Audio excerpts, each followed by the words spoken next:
Salam halo Sobat One Pride Baby. Para petarung dari kelas strawweight kerap menghadirkan pertandingan yang sangat menarik setiap fight night. Kompetisi panas dari fighter-fighter ranking bawah tak perlu diremehkan lagi karena mereka siap mendobrak dominasi posisi atas. Salah satu petarung dengan nama lengkap Parley Tunena saat ini terpantau tengah berjuang supaya bisa menjadi sang juara di kelas strawweight. Memiliki basic bela diri wushu dan muay thai semestinya menjadi sebuah keuntungan bagi petarung berjuluk The Flash itu. Kendati demikian, tak ada salahnya untuk mengenang kembali pertandingan perdana Parley Tunena kala tampil di ajang One Pride MMA. Tepatnya ketika bertemu dengan Bayu Supriyanto di Fightnya 24 pada tahun 2018 lalu. Terlebih, dua fighter ini sama-sama menjalani debut di One Pride MMA. Menariknya, Parley Tunena melawan Bayu Supriyanto dengan menyuguhkan laga yang sangat memanjakan para penikmat MMA Indonesia. Lalu seperti apa pertandingan Bayu Supriyanto versus Parley Tunena? Saksikan sajian konten Classic Fight berikut ini. Fighter ready! Fighter ready! Fight! Bout pertama kita malam hari ini, partai perbaikan peringkat di kelas strawweight yang akan dipandu langsung oleh Bung Bram dan juga Bung Max. Silakan. Terima kasih Ovi. Dan kedua fighter langsung Parley ini langsung menekan dengan tadi gaya ya. yang gaya strikingnya yang sangat lihat. Nah, langsung satu saja. inside low kick Bung Bram itu memang menjadi suatu ciri khas para petarung wushu Sanda ya. Iya. Karena di wushu itu kita tahu tendangan-tendangan itu poinnya sangat cukup banyak ya. Betul. Cukup besar di situ. Iya.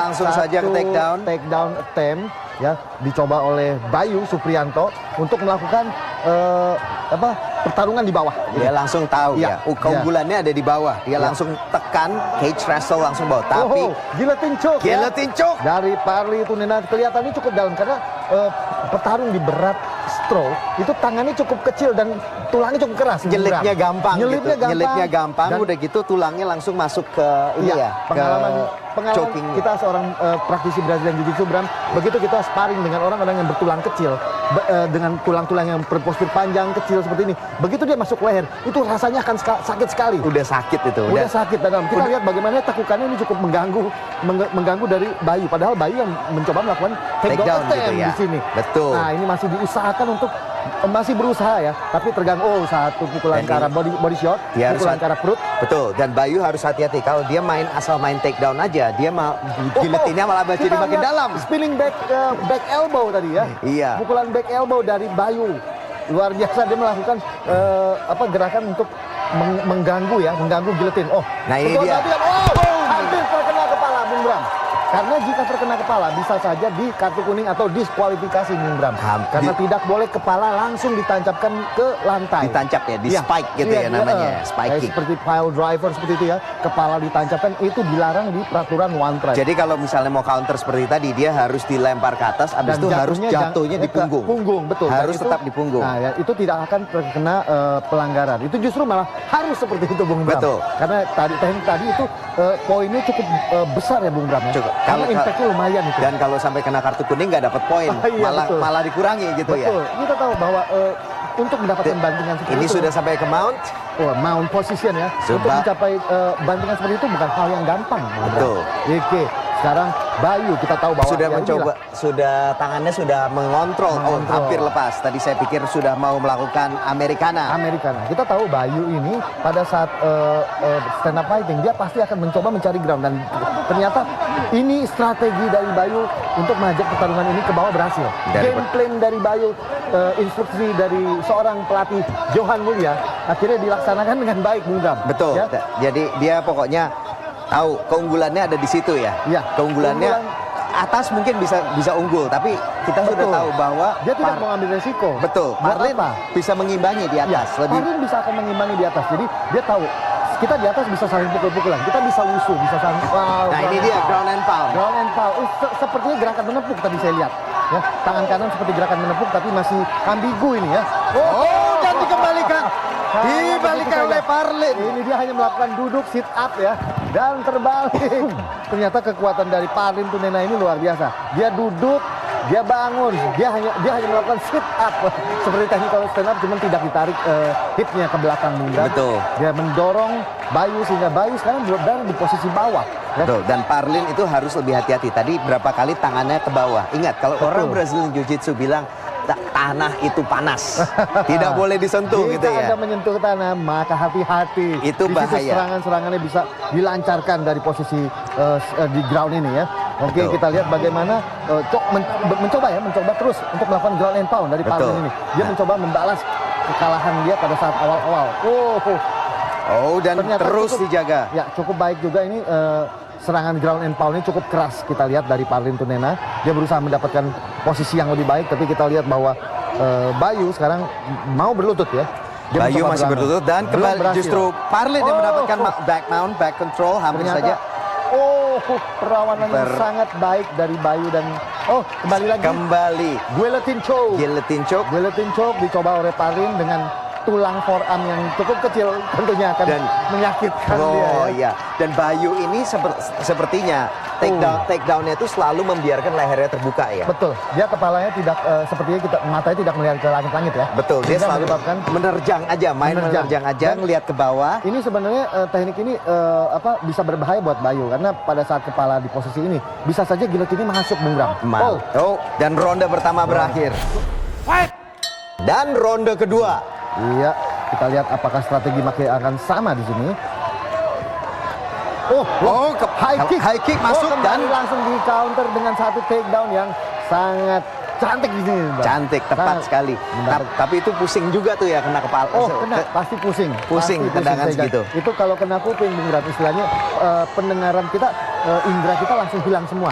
Biasanya kita black out dan yang terjadi hanya muscle memory aja. Muscle memory yang bekerja. Itu berarti kalau sudah hilang itu orang sudah nggak sadar tapi dia masih jalan kayak Iya, refleks aja begitu ya. Itu pernah terjadi pada wasit mustadi kita pada saat bertanding. Dia hampir KO tapi dia memenangkan dengan triangle choke. Karena dia pada saat itu dia tidak tahu.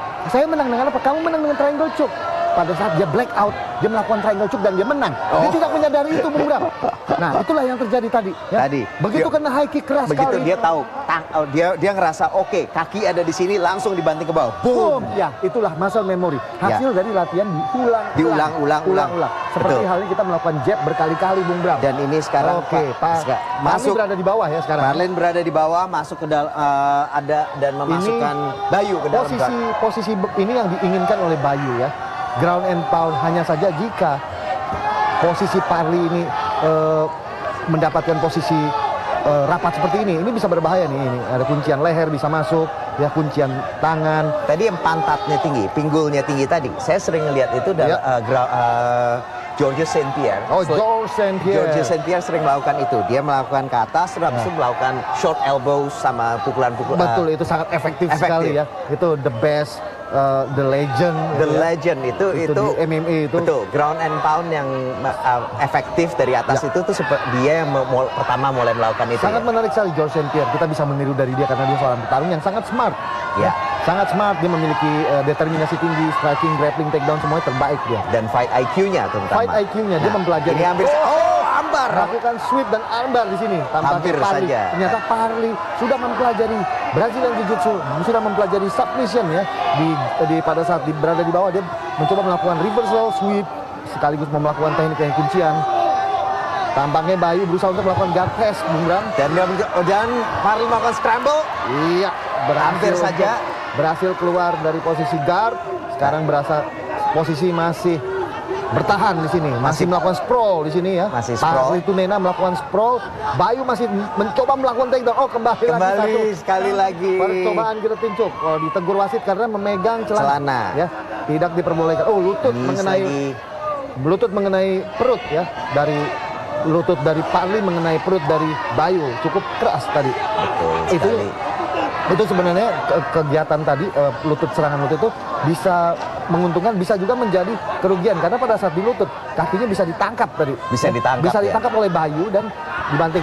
Ini percobaan lagi, kelihatannya Bayu masih kesulitan untuk melakukan takedown di sini, Bung Bram. Karena kepalanya masih dalam kontrol. Betul. Kalau ini ketemu orang yang lebih jago lagi ya mengenai dengan lebih umum, lebih familiar, lebih lancar dalam ground game, ini sudah bisa kena guillotine choke dari Betul, Bung Bram. apalagi posisi ini nih. Nah, ini dia. Parli Tunena melakukan full guard di sini Dan sudah dalam sepertinya.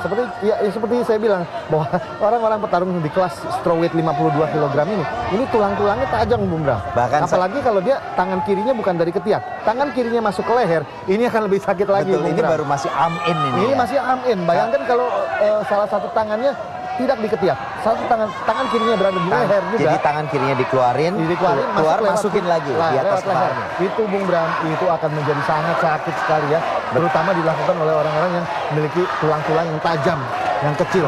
Jadi nggak kena lagi dagingnya, Bung Bram. Betul. Langsung tulangnya memotong, rasanya memotong leher Ini ya. kalau misalnya kita lihat di tangan kita yang dekat dari jempol itu Iya, ya. Nah, dari itu kan jempol ada itu. tulang tuh. Dari jempol ke tulang situ ya. Nah, itu di pergelangan itu senjata yang paling tajam, Bung Bram. Iya. Makanya namanya aja sebutan guillotine.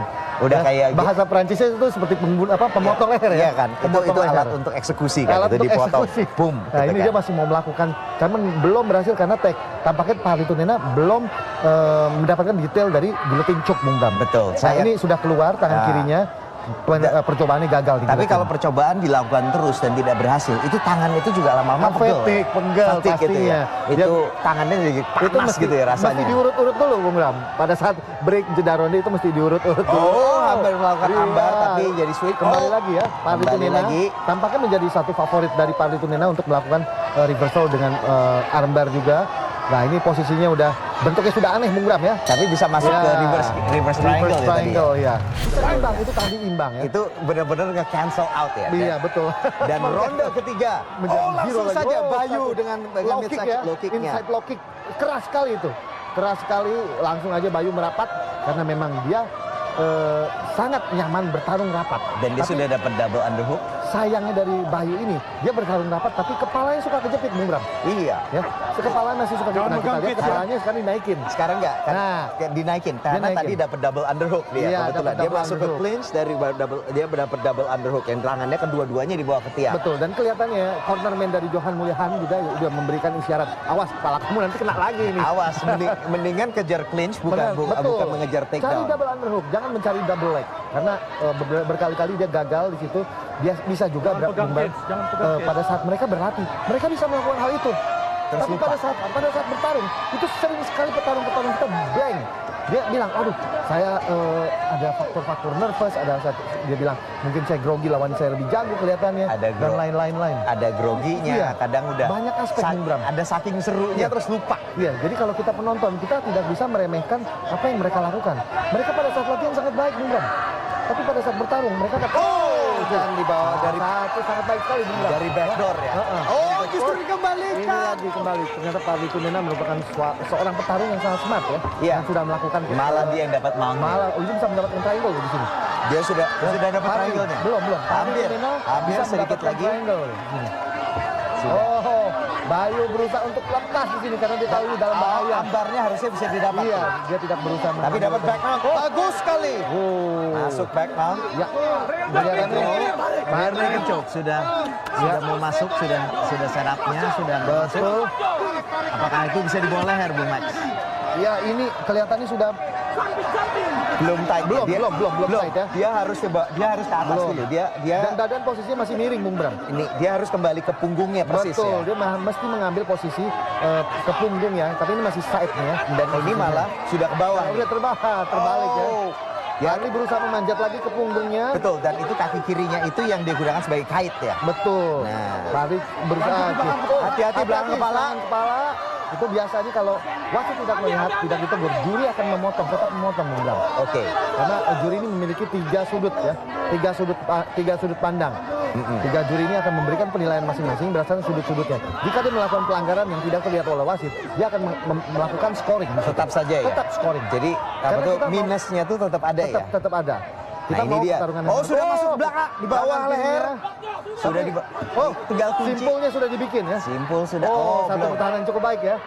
Satu pertahanan yang cukup baik dari Bayu. Bayu berusaha untuk menarik ya, menarik gelang tangannya sehingga simpul tangannya belum sempurna. Tapi ini sudah benar-benar di bawah leher nih. Ini Dia- ini istilahnya udah antara hidup dan mati nih Bung Bram nih ya.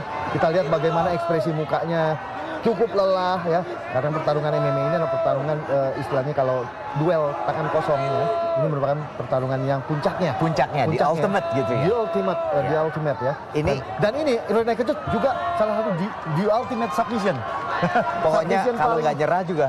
Kalau kita bilang yang kuncian sendi, Iya. oke, kadang mau patah, kadang dia Betul. mau apa sih namanya mau sampai sampai patah lah sampai itu kadang orang bisa bilang, kecil. oh saya nggak apa-apa, saya nggak Iya. apa-apa, sih coba bertahan. Kalau choke, Anda Tidur aja. pingsan, tidur saja. Tidur Ini aja. Sebenarnya tadi kita lihat bahwa Parli sebenarnya sudah mendapatkan ya. Dia tapi tidak berhasil mendapatkan finish beberapa kali. Memang detail dari Parli ini dia kurang- simpulnya sudah masuk ya, tadi. Simpul kelihatan sudah masuk nih. Apakah bisa ada di bawah leher nih? Kelihatannya detail dan pelatihannya kurang. Kalau saya rasa ya. Jadi Parli Tumena nih kalau saja dia melakukan pelatihan detail yang sangat sering untuk rear naked choke. Mungkin Bung Max harus sering ke Sulawesi. Iya, kita melakukan ini ya coaching klinik kepada para petarung. Kita sempat melakukan Kalau audisi di sana juga. betul supaya juga makin seru nih kita Betul, kan. betul. Kalau Jadi semua skill- fighters makin skillnya semakin rata, semakin bagus di Tentunya atas bawah, makin seru. petarung tanah air kita namanya akan melesat di dunia internasional. Tentu saja. Kita nggak usah muluk-muluk dari Asia Tenggara, kita ke Asia, baru kita ke dunia ya. Iya. Kita tahu bahwa di Asia ada Jepang, ada ini kelihatannya Bung Bram udah Sudah masuk mulai ya. masuk. Udah mulai masuk. Nah, Dan juga that's a tap. akhirnya betul. Belum. Oh, That's a tap. That's a tap. Ya, itu tadi tap malu-malu, Brazilian tap. Brazilian tap Brazilian namanya. tap istilahnya. Dan Baiklah pecinta One Pride Pro Never Quit, wasit Soma memberitakan pertarungan ini pada ronde ketiga menit keempat lewat 37 detik dengan kemenangan tap out menggunakan teknik rear naked choke. Tentu saja kemenangan dari sudut biru Parli Tumena.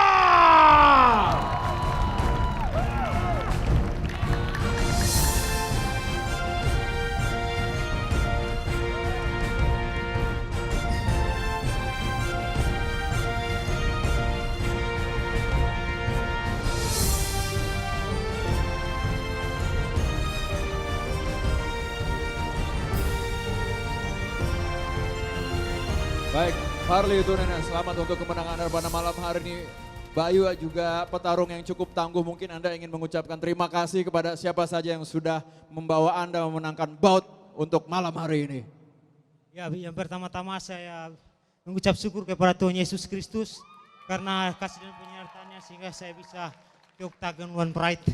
Dan terima kasih juga kepada pengurus One Pride yang sudah mengizinkan saya untuk bermain di Octagon ini. Baik, luar biasa. Sekali lagi tepuk tangan yang paling meriah untuk Parli Tumena. Congratulations. Berapa lama persiapan yang dilakukan buat pertandingan ini, Bang? Persiapan 6 bulan. Terus teknik apa aja yang dipakai di atas oktagon tadi, Mas? Ya, tentunya teknik Sanshou dan teknik bulat. Terus target apa aja nih yang pengen dicapai bersama tim Abang nih? Ya, tentu merebut sabut juara. Oke, makasih, Bang. Halo para pecinta One Pride.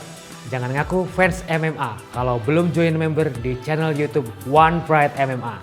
Dengan jadi member, kalian akan mendapat layanan live streaming saat fight night berlangsung. Dan tontonan full fight One Pride MMA dari fighter-fighter kesayangan kalian dengan lebih cepat. Keren kan? Yuk buruan jadi member di channel YouTube One Pride MMA.